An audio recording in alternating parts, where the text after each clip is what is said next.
नमस्कार, मैं हूं सौरभ में। आज हमारे साथ श्यामा चिल्ड्रन हॉस्पिटल अलपट्टी चौक पर जो स्थित है उसके एमडी डॉक्टर संजय कुमार हैं।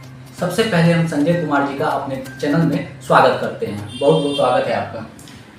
धन्यवाद सौरभ जी, और आपको दर्शकों को नमस्कार जी सर, मिथिलांचल में आप इतने दिनों से प्रैक्टिस कर रहे हैं, यहाँ किस टाइप के सबसे ज़्यादा मरीज जो हैं, जो शिशु मरीज होते हैं, चाहे वो नवजात हों या शिशुओं को जो रोग होते हैं 5-7 साल 8 साल तक जो डॉक्टर का चक्कर लगता है उनको, तो किस टाइप के सबसे ज़्यादा कंप्लेन आपके पास आता है बच्चों को लेकर के? अपने मिथिलांचल में अगर नवजात बच्चा का बात किया जाए ना, तो ज़्यादातर केस डिलीवरी के दौरान जन्म से ही शुरू करते हैं। जो डिलीवरी के दौरान जो बर्थ एस्फेक्सिया, डिलीवरी के दौरान जो बच्चा जन्म के बाद नहीं रोया, तो वो सब केस ज़्यादा मिलता है। जितना भी दरभंगा में NICU है, तो हमको लग रहा है कि 50% केस बर्थ एस्फेक्सिया का केस आता है। दूसरा केस इन्फेक्शन निमोनिया का केस आता है। बड़े बच्चे सब में डायरिया का केस आता है, निमोनिया का केस आता है। कुछ केस में आपको माथे का बुखार, मेनिंजाइटिस, इंसेफ्लाइटिस केस आता है। लेकिन most common case pneumonia, diarrhoea और नवजात बच्चे में पेरिनेटल एस्फेक्सिया का ही केस ज़्यादातर केस मिलता है। इसमें आपको लगभग 75% कवरेज हो जाएगा। स्वस्थ जो बच्चे जन्म लेंगे उसके लिए एक गर्भवती महिला को यानी बच्चे की माता को क्या क्या सावधानियां बरतनी चाहिए ताकि बच्चे उनका स्वस्थ हो? स्वस्थ बच्चा के लिए माँ को प्रेगनेंसी के टाइम से ही ध्यान देना चाहिए। जब वो कंसीव करती है, उनको एंटीनेटल चेकअप के लिए गायनिकोलॉजिस्ट के टच में रहना चाहिए। दोनों ऑप्शन हैं। कोई गवर्नमेंट सेक्टर में भी मेडिकल कॉलेज है, Darbhanga medical college gynaec department है, वहाँ टच में रहें। जिनको प्राइवेट सेक्टर में ढेर सारा नर्सिंग होम है, वहाँ टच में रहें। वहाँ पे उनको नियमित जांच होती है, ब्लड की जांच होती है और अल्ट्रासाउंड होता है, बच्चे का लेवल देखा जाता है। फिर लेवल 2 भी टेस्ट किया जाता है 20 वीक के आसपास में कि बच्चा जो माँ के पेट में पल रहा है वो नॉर्मल है कि नहीं है। ये सब ग्रामीण क्षेत्र के में कुछ मिसिंग रहता है। तो एंटीनेटल चेकअप रेगुलर होना चाहिए, डॉक्टर की सलाह मानना चाहिए, माताएं को आराम करना चाहिए, प्रॉपर आहार लेना चाहिए। और कुछ उनको जैसे कि आयरन, कैल्शियम की दवा सब दिया जाता है माँ को, वो सब लेना चाहिए, मिस नहीं करनी चाहिए। क्योंकि माँ हेल्दी रहेगी तभी बच्चा हेल्दी रहेगा और उनको नॉर्मल डिलीवरी समय में मदद मिलेगी। अगर माँ वीक है तो ढेर सारा कॉम्प्लिकेशन डेवलप हो जाता है। माँ का नॉर्मल डिलीवरी या ऑपरेशन डिलीवरी, क्या उसका भी कोई फर्क बच्चे को पड़ता है? हाँ, बच्चे को फर्क स्टडी में देखा गया है कि एक ट्रांसर टिक अपने आप न्यूबॉर्न होती है, उसमें होता है क्या कि बच्चा सांस लेने में दिक्कत होती है। तो स्टडी में पाया गया है कि ऑपरेशन वाला बच्चा में सांस लेने में दिक्कत ज़्यादा पाई जाती है, नॉर्मल डिलीवरी में कम पाया जाता है। दूसरा एक स्टडी है कि जो जॉन्डिस पीलिया जिसको बोलते हैं, तो LSCS केस में ज़्यादा देखा गया है और नॉर्मल डिलीवरी में कम देखा गया है। LSCS भी बोला जाए वहाँ उस कंडीशन में किया जाता है जहाँ पर लगता है कि माँ पे खतरा है, बच्चे पे खतरा है, तो माँ और बच्चे को बचाने के लिए इंडिकेशन है उसका, वैसे कंडीशन में गायनेकोलॉजिस्ट LSCS करते हैं। बच्चों के जन्म के बाद अक्सर सुनने को मिलता है कि उन्हें बुखार हो गया है, जॉन्डिस हो गया है, या बच्चा नहीं रोते हैं या दूध नहीं पीते हैं, तो इन सभी समस्याओं का क्या इलाज है, क्या समाधान है? जैसे कि जन्म के समय बच्चा नहीं रोता है ना, तो अगर मान लिए ब्लॉक लेवल की डिलीवरी है, PSC डिलीवरी है, तो तुरंत वहाँ से लेके NICU जहाँ भी, चाहे गवर्नमेंट सेक्टर हो या प्राइवेट सेक्टर में, वो भागना चाहिए। जन्म के बाद जो बच्चा नहीं रोता है तो 2 समस्या आती है। ऑक्सीजन की कमी के कारण बच्चे में ब्रेन क्षति होने की डर रहती है, निमोनिया होने की डर रहती है और ढेर सारा परेशानी आता है, कैल्शियम कम होना, चमकी आना, ढेर सारी परेशानी से गुजरता है। दूसरा, बच्चा सबको जैसे बुखार हुआ या पजरा मार रहा है तो इमीडिएट भागना चाहिए। NICU जहाँ पे नवजात बच्चे की व्यवस्था है वहाँ पर मिलना चाहिए, डॉक्टर से एडमिट करना चाहिए। अपना DMCH में भी है, ढेर सारा प्राइवेट सेक्टर में भी, वहाँ पे घरेलू नवजात बच्चा का इलाज अपने से नहीं करना चाहिए, तुरंत मूव करना चाहिए। डॉक्टर से सलाह लेना बहुत ज़रूरी है। उसको ऑक्सीजन लगाना पड़ता है, कलहंसन आता है तो चमकी की दवा देनी पड़ती है, फिर बच्चा इम्प्रूव करता है तो फिर फीडिंग स्टेप बाय स्टेप सुधार करना पड़ता है। नवजात बच्चों को सरसों तेल जो होता है मालिश करना चाहिए या नहीं? अगर नहीं तो फिर कौन सा तेल यूज करना चाहिए? नवजात जो अपने यहाँ ट्रेडिशन चल रहा है कि सरसों तेल काजल लगाना, मेडिकल साइंस इसको मना करती है।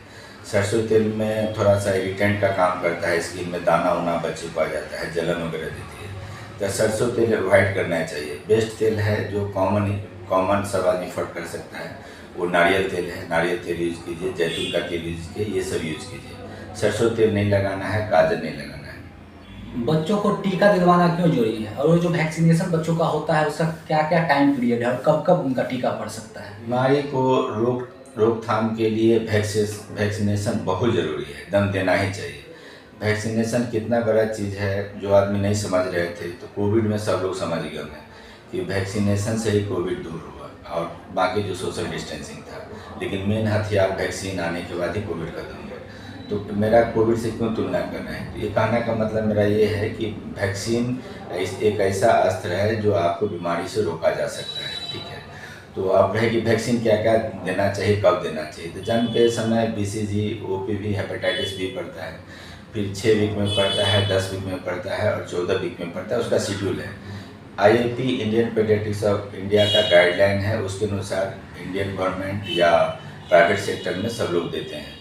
जैसे कि 6 वीक में हो गया डिप्थीरिया का हो गया, टिटनस का हो गया, परचूसिस हो गया, रोटा वायरस जो डायरिया काज कराती है, निमोनिया का हो गया, PCV, ये सब टीका पड़ता है। इसी का 3 डोज है, 6 वीक में, 10 वीक में, 14 वीक में।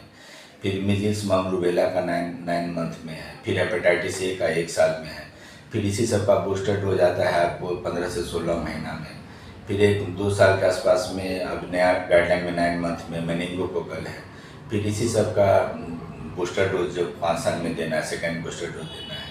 फिर फीमेल चाइल्ड में जो ह्यूमन पेपिलोमा वायरस जो कैंसर काज करती है, सर्वाइकल कैंसर, वो 10 साल में दिया जाता है। बहुत ज़रूरी है, ईमानदारी से बात किया जाए तो वैक्सीनेशन बहुत ज़रूरी है। उससे बीमारी में रोकथाम में बहुत मदद मिलती है। आपके अस्पताल में जो मरीज बच्चे होते हैं उनके लिए क्या क्या सुविधाएं दी गई है? किस प्रकार के इंस्ट्रूमेंट अवेलेबल है? और साथ ही साथ कौन कौन सा वैक्सीनेशन आपके अस्पताल के द्वारा प्रोवाइड किया जा सकता है? हम लोग न्यू बॉर्न सेंटर चलाते हैं, बड़े बच्चों का भी है। तो नवजात बच्चे के लिए जैसे कि रूटीन केयर वाला बच्चा हुआ, ऑक्सीजन की ज़रूरत है, रूटीन केयर की ज़रूरत है। कभी कभी बच्चा उससे ज़्यादा सीक हुआ तो CPAP लगाना पड़ता है, तो वो भी मशीन है।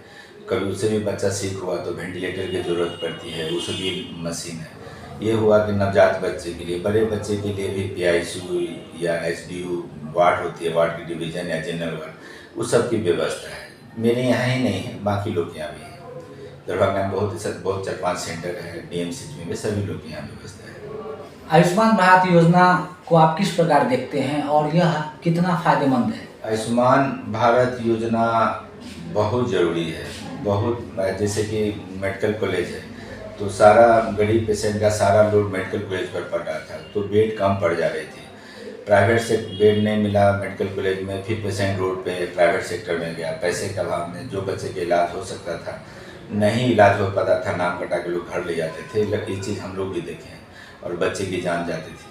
तो जो भी गरीब पेशेंट है, जिनका भी आधार कार्ड और ये राशन कार्ड सब बना हुआ है, उसमें सर गवर्नमेंट जो आयुष्मान कार्ड दी है उसमें बहुत मदद मिलता है। मतलब कि क्या कहा जाए, हम लोग देख रहे हैं इलाज के दौरान बच्चा आयुष्मान कार्ड से बच के जाता है, तो हम डॉक्टर की टीम आपस में चर्चा करते हैं कि आयुष्मान कार्ड के कारण ही बच्चा बच के गया, क्योंकि वेंटिलेटर की ज़रूरत थी, इनके पास पैसा उतना नहीं था और इलाज नहीं करा पाते, और आयुष्मान कार्ड से मदद मिला और बच्चा बच के चला गया। ये गवर्नमेंट को जितना धन्यवाद किया जाए उतना कम है, बहुत ज़रूरी है। और अभी गवर्नमेंट इसको बढ़ा भी रही है, बहुत लोगों को आयुष्मान कार्ड और टारगेट बढ़ाया जा रहा है। तो जितना बढ़ाएंगे उतना पॉपुलेशन को फ़ायदा मिलेगा। हम लोग के यहाँ भी बहुत कुछ हद तक आराम हो जाता है। जैसे कि ज़्यादातर अस्पताल में लड़ाई झगड़ा या किचकिच या कुछ मारपीट की घटना सब सुनते थे, तो मेनली पैसा का ही आता था। अब है कि गवर्नमेंट सेक्टर में आयुष्मान कार्ड से इलाज होता है, गवर्नमेंट पे करती है, तो लोग आराम से इलाज करा लेते हैं। लड़ाई झगड़ा किचकिच बहुत कम हो गया है और बच्चे भी बच के चला जाता है। वो अस्पताल को भी थोड़ा रेट कम मिल रहा है, लेकिन खैर कोई बात नहीं, समाज को फ़ायदा हो रहा है तो ये चीज़ मंजूर है। जो डॉक्टर या हॉस्पिटल अभी तक आयुष्मान कार्ड से नहीं जुड़े हैं, खासकर प्राइवेट सेक्टर में, उनके लिए आप क्या अपील करना चाहेंगे? जो डॉक्टर अस्पताल नहीं जुड़े हैं वो लोग भी जुड़े तो ज़्यादा अच्छा रहेगा। कुछ दरभंगा में 3-4 अस्पताल है जिसमें आयुष्मान काम हो रही है, तो यहाँ पे नाम लेना उचित नहीं रहेगा। वेबसाइट पे है, सब लोग चाहेंगे तो सर्च कर लेंगे, लेकिन ज़्यादा से ज़्यादा जुटेंगे तो अच्छी बात है। पब्लिक को ज़्यादा बेनिफिट मिलेगा, ज़्यादा से ज़्यादा ऑप्शन मिलेगा, जहाँ पर उनको ज़्यादा सर्विस अच्छा मिलेगा वहाँ पर जाएंगे। समाज के लिए बहुत ज़रूरी है। अभी आप देख रहे थे श्यामा चिल्ड्रन हॉस्पिटल अल्पट्टी के डॉक्टर संजय कुमार को।